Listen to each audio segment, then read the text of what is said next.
Hello, welcome to our week 21 video in our Through My Bible in 1 Year series here at St. John's. You are going to be finishing up the book of 2 Samuel this coming week, along with finishing up the book of Acts and then moving into Romans. But I had asked you to think about, as you were going through, especially those middle chapters of 2 Samuel this past week, to combine what you read in 2 Samuel with Psalms 32 and 51, to let those Psalms fill in the blanks of the David and Bathsheba story. As David wrote Psalms 32 and 51, we have insight into what David was really thinking and feeling, especially during that 1 year period where he was basically separated from God because of his unrepented sin. Psalm 32 lets us know how David felt physically during his year of separation, when he wasn't just feeling the guilt of his sin of adultery and murder. He was feeling it in his own body. He couldn't sleep. And he then contrasts that with the joy of being forgiven and the rest that God gave him in his forgiveness. Psalm 51, the more famous psalm, gives us the spiritual side of David's feelings of both guilt and joy in picturesque language that we still use. Wash me and I will be whiter than snow. And we rejoice too that same forgiveness that God pronounced upon David, even though David's sins were absolutely horrible, is the same forgiveness that God pronounces upon us. Then as you moved on through the book of Acts, and the action sequences in Acts became less and less numerous, and more you had just Paul kind of waiting out his time in jail before he could be transported to Rome. You did have Paul recounting his conversion story to Agrippa and Festus. And I asked you to think about what details of the conversion story you might have been able to pick up on that weren't there when Luke recorded it in Acts chapter 9.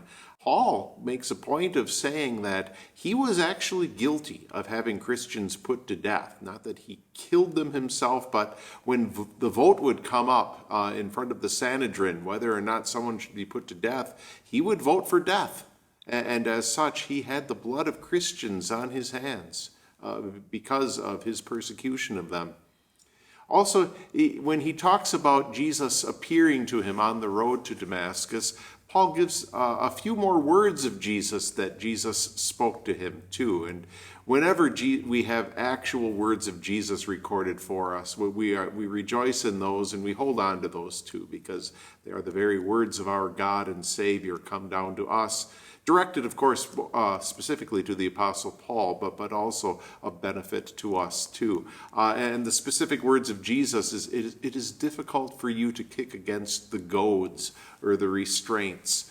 And in saying that, Jesus is telling Paul that there's no use struggling against me. I have decided that you are going to be my apostle, and I've arranged everything up in your life to this point that I'm going to meet you right now. So let me have my way with you, in a sense, Jesus is saying to Paul.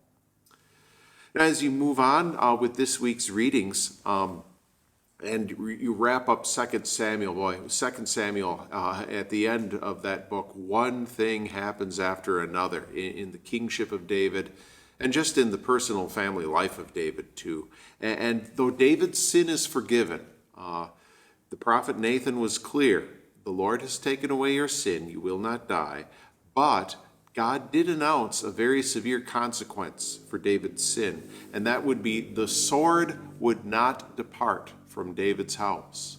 So as you read the end of 2 Samuel, see how those words come true in several ways, that the sword does not depart from David's house as a result of his sin with Bathsheba.